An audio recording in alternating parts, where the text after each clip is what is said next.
नमस्कार प्रेक्षकांनो, नशीबवान या मालिकेच्या आजच्या भागामध्ये काय घडलं हे आपण पाहूयात. गिरिजा मनातून खूप धडपडत असते. रुद्र माझी काळजी करत असतील, आई मला शोधत असतील का, हा सगळा विचार तिच्या मनात असतो. मात्र कुशल छान मोबाईल बघत बसलेला असतो. विशाखा श्रीमंतला सांगते की गिरिजा कुशलला भेटायला गेलेली आहे. तेव्हा मात्र श्रीमंतला खूप मोठा धक्का बसतो. त्या कुशलला ती का भेटायला गेली आहे. आणि तेवढ्यात वासंती तिथे येते आणि सांगते की गिरिजा अजूनही घरी आलेली नाही आहे, आपल्याला तिला शोधायला जावंच लागणार आहे. वाटलं होतं रुद्रची मदत होईल, पण रुद्राची अवस्था पाहता ते काही शक्य दिसत नाही आहे. आता आपल्याला तिला शोधायला जायला हवं. तेव्हा श्रीमंत, विशाखा आणि वासंती तिघेही तिला शोधण्यासाठी बाहेर पडतात. इकडे गिरिजा तशीच बसलेली असते. तेव्हा कुशल तिला म्हणतो, अगं मला ना अजिबात आवडत नाही आहे तुला असं बांधून ठेवायला, पण काय करणार, फक्त उद्याचे दिवस थांब, उद्याच आपण लग्न करून घेऊ, म्हणजे तुला मला असं बांधून ठेवावं नाही लागणार ना.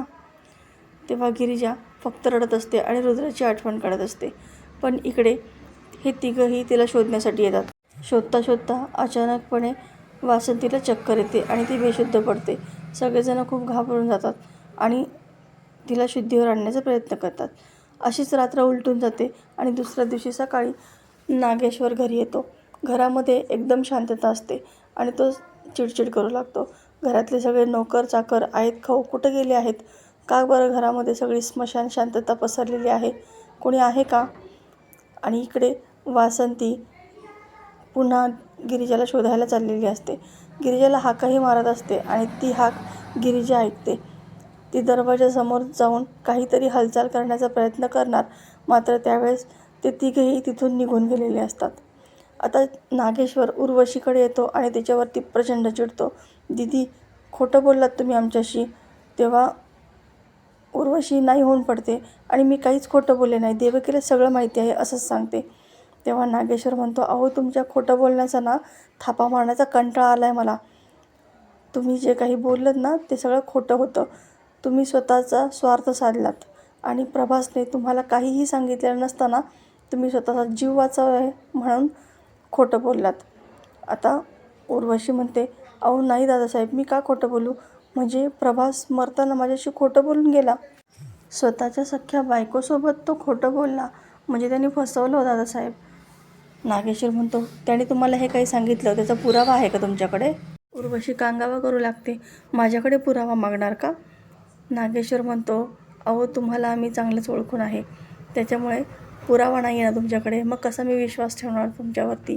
आता उर्वशी नाटकं करू लागते, पण नागेश्वर तिच्यावरती आणखी ओरडणार.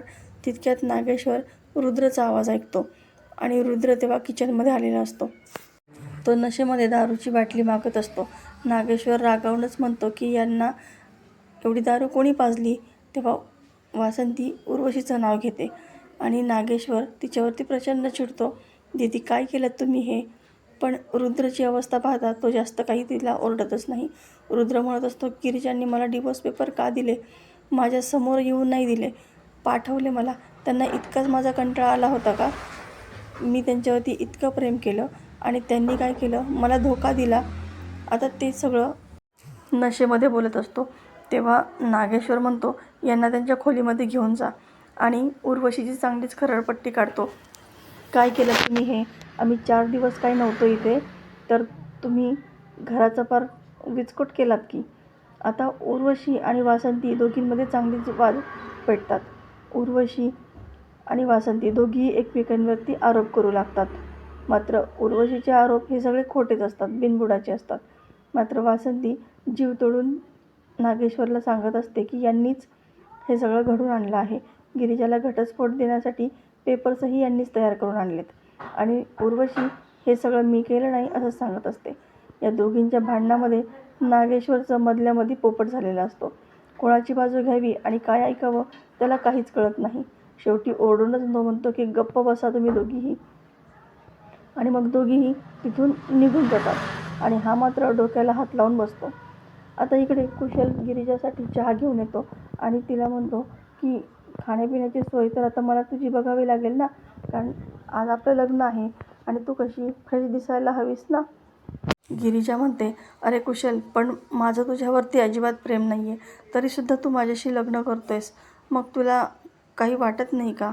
तेव्हा कुशल म्हणतो, त्यात काय वाटायचं आहे, माझं आहे ना तुझ्यावरती प्रेम, एवढं पुरेसं आहे. गिरिजा त्याला ऑफर करते की जर लग्नाच्या अगोदरच आपण दोघेही पोलीस स्टेशनला गेलो आणि तुझ्याकडे असणारे सगळे पुरावे जर आपण पोलिसांना दाखवले ना, तर मी तुझ्याशी खुशी खुशी लग्न करेल. मी तुला शपथ घेऊन सांगते, रुद्रचं नावसुद्धा काढणार नाही. जर रुद्र माझ्या समोर आले ना, तर मी त्यांना ओळखसुद्धा देणार नाही. पण गिरिजाच्या या बोलण्याचा काहीच उपयोग होत नाही. कुशल तिला म्हणतो, मी तुझ्या प्रेमामध्ये वेडा आहे, पण खरंच वेडा नाही आहे. आता इकडे नागेश्वर विचार करत असतो की गिरिजा अशीही 4 महिन्यांनी घर सोडून जाणारच होती, मग ती घरातून पळून का जाईल आणि चिरंजीवांना ती घटस्फोटाचे कागद कशाला पाठवेल? हे नक्कीच सगळं दीदींनी केलं आहे, पण त्या काही कबूल होणार नाही. आणि मग तो स्वतःशीच ठरवतो आणि त्याच्या एका बंडरला फोन करतो. किसन नावाच्या व्यक्तीला तो फोन करून सांगतो की आमच्या सुनबाई घरातून गायब झालेले आहे. तुळजापुरातलं घर न घर, कोपरा न कोपरा शोधायचा आणि त्यांना शोधून काढायचं. सापडल्यानंतर सगळ्यात पहिले आम्हाला सांगायचं. आणि हे सगळं करण्यासाठी तुमच्याकडे फक्त 1 तास आहे. लागा सगळे माणसं कामाला. आता नागेश्वरने ठरवलेलं असतं. मात्र सावी उर्वशीलाच ओरडते, मावशी तू हे काय केलंस, पाहिलंस ना, रुद्र चक्क दारू पिऊन आला आणि त्याची काय अवस्था झाली ही. उर्वशी म्हणते, एकदा दारू पिऊन आल्याने तो काही बेवडा नाही होणार आहे आणि काही होत नाही. हे सगळं मी तुझ्यासाठी करते आणि वर तू मलाच बोल. मी तर फक्त त्या दोघांना वेगळं करणार होते. मला काय माहिती की हे असं सगळं होईल. आणि तितक्यात नागेश्वर तिथं येतो आणि म्हणतो, बरोबर आहे, तुम्हाला तरी काय माहिती ना की चिरंजीव दारू पिऊन इथं येतील म्हणून. आता नागेश्वर चांगलाच रागात असतो आणि उर्वशी म्हणते, दादासाहेब, उलट तुम्ही तर मला बक्षीस द्यायला हवं, मला शाबासकी द्यायला हवी, कारण मी असंही तुमचं काम हलकंच केलं आहे ना. ती गिरिजा रुद्रच्या आयुष्यातून कायमची निघून जाईल. लग्न करू नाही तर काही करू, आपल्याला काय करायचं आहे. नागेश्वर रागातच म्हणतो, हो दीदी, तुम्ही हे जे काही करून ठेवलं आहे ना, त्याचा परिणाम फक्त उलटा होऊ नये, त्यातून काय बाहेर पडेल हे आता देवी आईलाच माहिती आहे. फक्त प्रार्थना करा की यातून काही दुसरं बाहेर नको निघायला, उलटा परिणाम नको व्हायला, म्हणजे मिळवलं. आणि मग तो उर्वशीला तिथून जायला सांगतो. त्याला सावीला प्रश्न विचारायचे असतात, मात्र उर्वशी त्या दोघांच्याही गप्पा लपून ऐकू लागते. इकडे सावीला त्यांनी प्रश्न विचारल्यावरती सावी म्हणते की दादासाहेब, मला काहीच माहीत नाही आहे, मी काहीच केलं नाही, उलट मी तर रुद्रसोबत दिवसभर बोललेसुद्धा नाही. नागेश्वर तिच्यावरती ओरडूनच तिला पुन्हा एकदा विचारतो की नेमकी काय झालं आहे, हे गपगुमान बोलायचं, नाहीतर तुम्हालाही ढगात पाठवू. तेव्हा सावी घडाघडा बोलू लागते. ती सांगते की मी फक्त गिरिजाचे सगळे कपडे बॅगमध्ये पॅक केले आणि ती बॅग घेऊन घरातून निघून गेले. त्यानंतर मावशीने मला जे काही सांगितलं होतं रुद्र आणि गिरिजाचे डिवोर्स पेपर बनवायला, ते फक्त मी बनवले. नागेश्वर विचारतो की ते डिवोर्स पेपर कुठे आहेत. तेव्हा सावी सांगते की ते मी एका व्यक्तीला नेऊन दिले.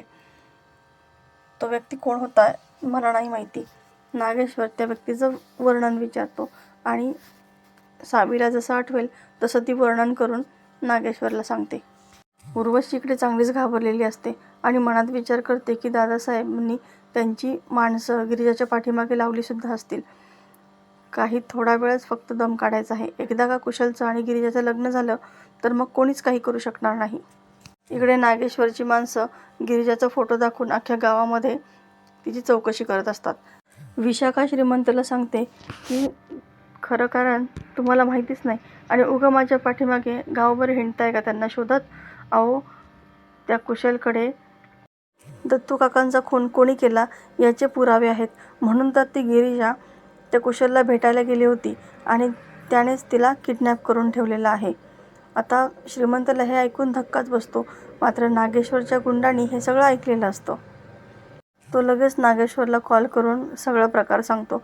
नागेश्वर प्रचंड चिडतो आणि पुन्हा खात्री करून घेतो, तुला नक्की माहिती आहे ना, तू नक्की ऐकलेस ना हे असंच आहे म्हणून.